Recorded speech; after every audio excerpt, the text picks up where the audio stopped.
উনি আসলে যে স্রষ্টার মৃত্যু এই বইতে যে সমস্ত বিষয়গুলো উল্লেখ করেছে যে আল্লাহ তাআলার একদিন মৃত্যু হবে, নাউজুবিল্লাহ। আল্লাহ তাআলার কখনোই মৃত্যু হবে না। কোরআন হাদিসে সুস্পষ্টভাবে বর্ণনা আছে।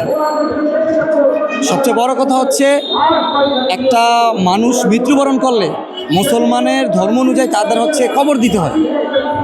উনি এখানে বলেছে যে কবর দেওয়া লাগবে না, লাশ হচ্ছে পুড়িয়ে ফেলো, লাশ সংগ্রহ করে রাখো।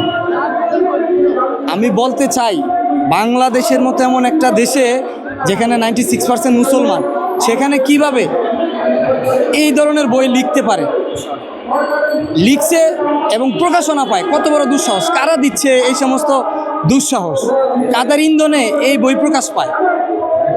দেশে কি মানে কোনো জনগণ নাই, প্রশাসন নাই, আইন নাই?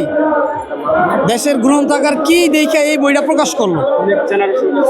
নেক্সট জেনারেশনের জন্য কি মেসেজ দিচ্ছে এই সরকার? আমরা বলতে চাই আগামী 72 ঘন্টার মধ্যে যে এই বই লিখছে তারে আইনের আওতায় এনে জনসম্মুখে শাস্তি দেওয়া হোক। আজকে একটি গভীর উদ্বেগ এবং শত কষ্ট নিয়ে এখানে হাজির হয়েছি। আপনারা জানেন সম্প্রতি একটি বই প্রকাশিত হয়েছে, স্রষ্টার মৃত্যু, নাউজুবিল্লাহ। আমরা এখানে কোনো ধর্মকে ছোট করতে আসিনি, কোনো ধর্মের বিরুদ্ধে কথা বলতে আসিনি। আমরা আসছি যারা ধর্মপ্রাণ। আপনারা এটা অবশ্যই জানেন, কোনো ধর্মতে খারাপ কথা বলে না, সকল ধর্মতেই মানুষের কল্যাণের কথা বলে। তাই আর যিনি এই বইটা লিখেছেন স্রষ্টার মৃত্যু, তিনি অবশ্যই তিনি একটা নাস্তিক। এই নাস্তিকের বিরুদ্ধে আর এই বইয়ের বিরুদ্ধে আমরা এখানে মানববন্ধন করতে এসেছি।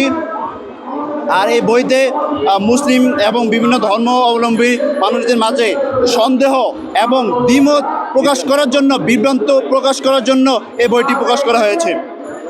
আমরা এই বাংলাদেশের প্রশাসন এবং সরকারের দৃষ্টি আকর্ষণ করছি, কারা এই দুঃসাহস দেখাতে পেরেছে এবং কারা এটার সাথে জড়িত তাদেরকে 72 ঘন্টার ভিতরে ধরতে হবে।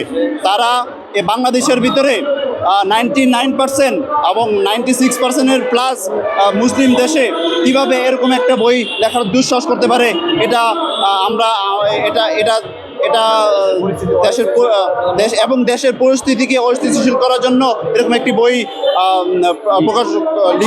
লিখানোর জন্য উদ্যোগ সৃষ্টি করেছে।